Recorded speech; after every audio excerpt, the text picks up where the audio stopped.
यांच्या उमेदवार नाही आ करून बसलेले आहेत. कारण भाजप इतकं खतरनाक आहे, आपल्यापेक्षाही जास्त अमोल भाऊ सांगू शकते. आणि त्या अमोल भाऊचा इतका मोठा कार्यक्रम लावला, 10 वर्ष बिचारा अपक्ष माझ्या विरोधात लढला. दिला दिली 2-5 कोटी, पण स्वतःचे तर 10-20 कोटी गेले ना. अशा परिस्थितीत आता 29 मध्ये त्यांना स्वतंत्र विधानसभा लढायची, स्वतंत्र विधानसभा लढायची आहे.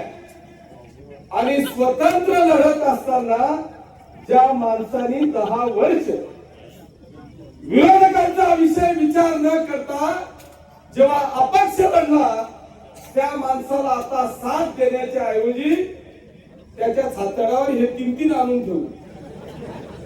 इकडून दिलीप भाऊ, इकडून वैशुताई, तिकडून प्रताप नाना भाऊ.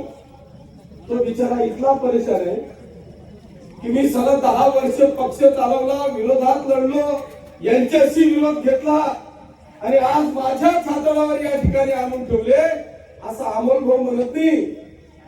पण त्याचे सगळे कार्यकर्ते म्हणतात, भाऊ त्याचा एक बी कार्यकर्ता तिथं थांबायला तयार नाही. त्यांनी बिचाऱ्यांनी आपल्याकडे प्रवेश करून घेतला. पिंपळगावचा परेश, आता ज्या दादूनी प्रवेश केला ते दादू एक भाजपमध्ये जायला तयार नाही, कारण त्यांनी त्याचाही विश्वासघात केला. इतकी भयानक परिस्थिती बांधवांनो या ठिकाणी आहे. आणि